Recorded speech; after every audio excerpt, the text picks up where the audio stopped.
PM Modi G7 outreach शिखर सम्मेलन में हिस्सा लेने के लिए इटली पहुंच चुके हैं। तीसरी बार प्रधानमंत्री बनने के बाद पीएम मोदी की ये पहली विदेश यात्रा है। इटली में इस बार के G7 सम्मेलन का मुद्दा है आर्टिफिशियल इंटेलिजेंस, ऊर्जा, अफ्रीका और भूमध्य सागर। प्रधानमंत्री नरेंद्र मोदी अपनी इस यात्रा के दौरान इटली की पीएम जॉर्जिया मेलोनी के साथ द्विपक्षीय बैठक भी करेंगे। इसके अलावा दूसरे देशों के साथ द्विपक्षीय वार्ता करेंगे। तो इटली पहुंच गए हैं प्रधानमंत्री नरेंद्र मोदी। G7 का शिखर सम्मेलन, जहां पर इटली की पीएम जॉर्जिया मेलोनी से भी द्विपक्षीय वार्ता करेंगे।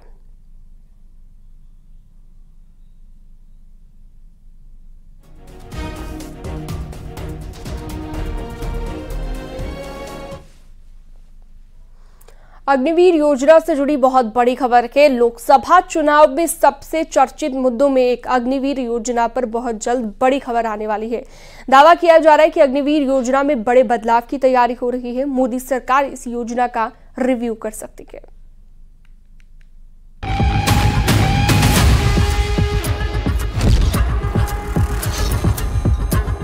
इंडिया की सरकार आएगी, अग्निवीर योजना को उठाकर हम कूड़ेदान में फेंक देंगे।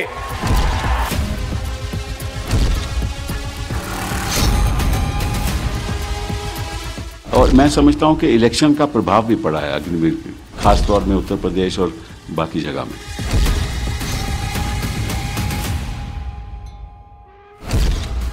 अग्निवीर जो 24 के चुनावी पथ पर सबसे ज्वलंत मुद्दा रहा। अग्निवीर जिसे विपक्ष के बड़े बड़े नेताओं ने चुनावी मंच पर उठाया।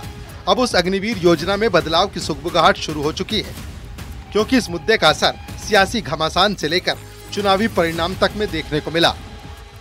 इस बार हमारी पूरी कोशिश होगी, ऑपोजिशन में बैठे हैं मगर अग्निवीर को ऑपोजिशन में रद्द करने की कोशिश करेंगे। अग्निपथ स्कीम को लागू हुए 1.5 साल का वक्त हो चुका है और इन 1.5 साल में इस स्कीम को रिव्यू किया जा रहा है। अब सूत्रों से खबर है कि डिपार्टमेंट ऑफ मिलिट्री अफेयर्स ने तीनों सेना से इस पर रिपोर्ट मांगी है, यानी अग्निवीर योजना में कुछ बदलाव हो सकते हैं। अग्निवीर जवानों का कार्यकाल बढ़ सकता है। अभी अग्निवीर जवानों का कार्यकाल 4 साल है।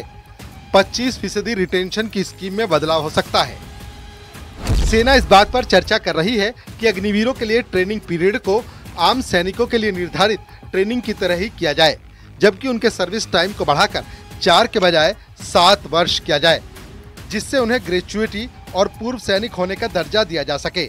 यानी जो मुद्दा चुनाव के वक्त उठा, अब उस पर मंथन शुरू हो चुका है। अग्निवीर से जुड़े मामले पर आने वाले दिनों में केंद्र सरकार के द्वारा कुछ बड़े फैसले लिए जा सकते हैं। और जिस तरह से बड़े फैसलों की अगर बात करें तो जिस तरह से उनके जो सेवा काल की जो अवधि पहले से तय थी 4 साल की अवधि को बढ़ा करके 7 से 8 साल किया जा सकता है।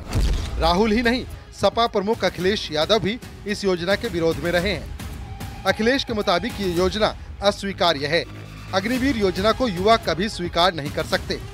देश की सुरक्षा के लिए अगर सिर्फ 4 साल की नौकरी देंगे और उसमें भी आपको कोई सुविधा नहीं मिलेगी और देश के लिए मरने पर सैनिक को सम्मान नहीं मिलेगा, इन 4 वर्षों के भीतर कोई भी इस नौकरी को स्वीकार नहीं करेगा। और गरीबों की मदद करने की पॉलिटिक्स हो, राजनीति हो, अग्निवीर।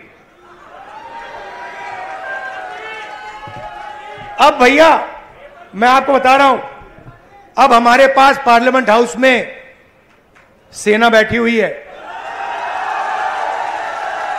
सेना बैठी हुई है। इस बार हमारी पूरी कोशिश होगी, ऑपोजिशन में बैठे हैं मगर अग्निवीर को ऑपोजिशन में रद्द करने की कोशिश करेंगे। मैं समझता हूं अग्निवीर व्यवस्था तुरंत खत्म होनी चाहिए। सरकार को स्वीकार करना चाहिए कि उनकी गलती है कि उन्हें अग्निवीर जैसी व्यवस्था नहीं लानी चाहिए। और न केवल अग्निवीर व्यवस्था खत्म होनी चाहिए, बल्कि बहुत से नौजवान जिनको रोजगार नहीं मिल पाया, फौज में जाना चाहते थे, उन्हें उम्र की छूट भी देनी चाहिए। दरअसल अग्निवीर योजना पेंशन बिल को कम करने और सशस्त्र बलों में युवाओं की भर्ती को बढ़ावा देने के लिए शुरू की गई थी। हालांकि नए भर्ती किए गए सैनिकों के बीच ट्रेनिंग और विशेषज्ञता की कमी को लेकर चिंताएं जताई गई। ये योजना 17.5 साल से 21 साल की आयु वर्ग के युवाओं के लिए है, जिसमें 4 साल की अवधि के लिए भर्ती करने का प्रावधान है। वहीं 25% अग्निवीर को 15 साल तक बनाए रखने का प्रावधान है।